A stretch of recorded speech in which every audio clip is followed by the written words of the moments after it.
Magandang araw mga boss.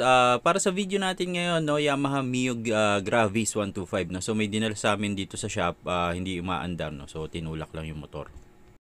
So sabi ni boss, nung nakaraan daw, pina-upgrade niya yung makina ng motor, no. So nagpapalit siya ng block, nagpapalit siya ng camshaft, nagpapalit din siya ng valve spring, no. Kaso after ilang araw, hindi na umandar yung motor, no. Tapos nung sinisipa niya, malambot na sipain, so nag-lose compression siya. So yung motor ni boss ginawa daw dun sa bahay nila, no. So home service yung nangyari. So nung kinontak na ni boss yung gumawa ng motor niya, hindi na makontak kaya dinala na lang dito sa shop para pa-check. So yung mga tornilyo ng motor, no, dun sa kaha, sa U-box, saka dun sa head cover tinanggal na ni boss, no, kasi sinubukan niyang silipin, sinubukan niyang tingnan. Kaso yun nga, hindi talaga umandar yung motor. So, pag-check ni Boss Ryan, no, may napansin na kagad siya isang tornilyo na maluwag, no. So, napansin din niya yung valve spring mas malaki kumpara dun sa original. Pero ang sabi nga ni Boss, sabi daw nung gumawa, yun daw ang ikinakabit nila sa Gravis.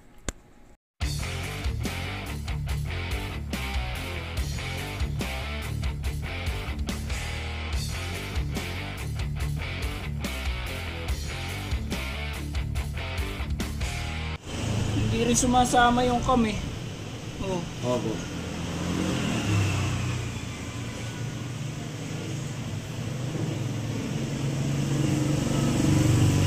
So nung inikot ni Boss Ryan yung magneto, no, umikot yung cam gear, yun nga lang hindi gumagalaw yung cam saka yung rocker arm, no.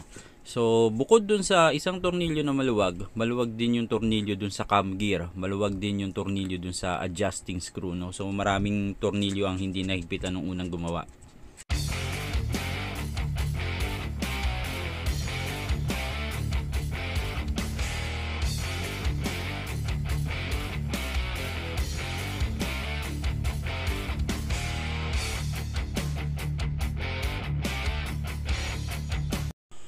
So pagtanggal ng manifold mga boss, no, na-check din ni Boss Ryan na ipit yung o-ring tapos baliktad yung kabit nung spacer niya, yung pinaka-febra.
So pagtanggal ng head mga boss, no, makikita nyo yung exhaust valve hindi na siya sumara.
So pag check din ni Boss Ryan, no, nakita nga din na putol yung valve spring.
So yan yung putol na valve spring na nakuha doon sa motor ni boss.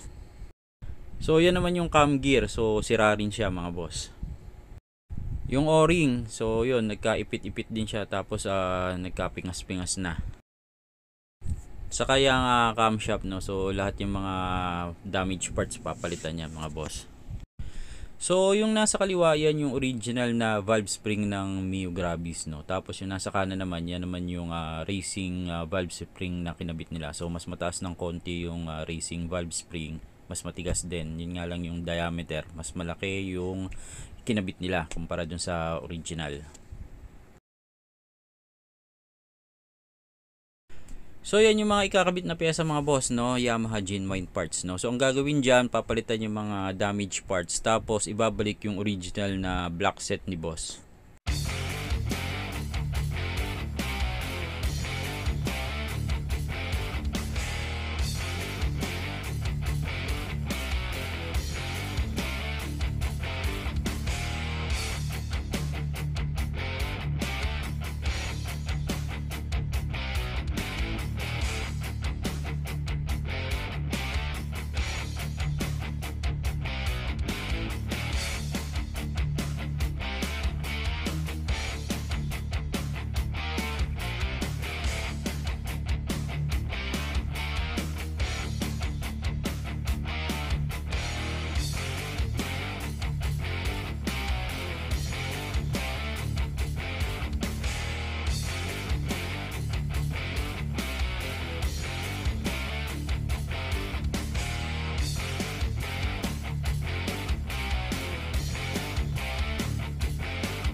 after na mag-top overhaul at palitan yung mga damage parts mga boss, no, okay na yung motor ni boss. So para sa mga gusto magpa-check ng motor nila, mag-chat lang kayo mga boss para may schedule natin yung mga motor nyo. Salamat mga boss.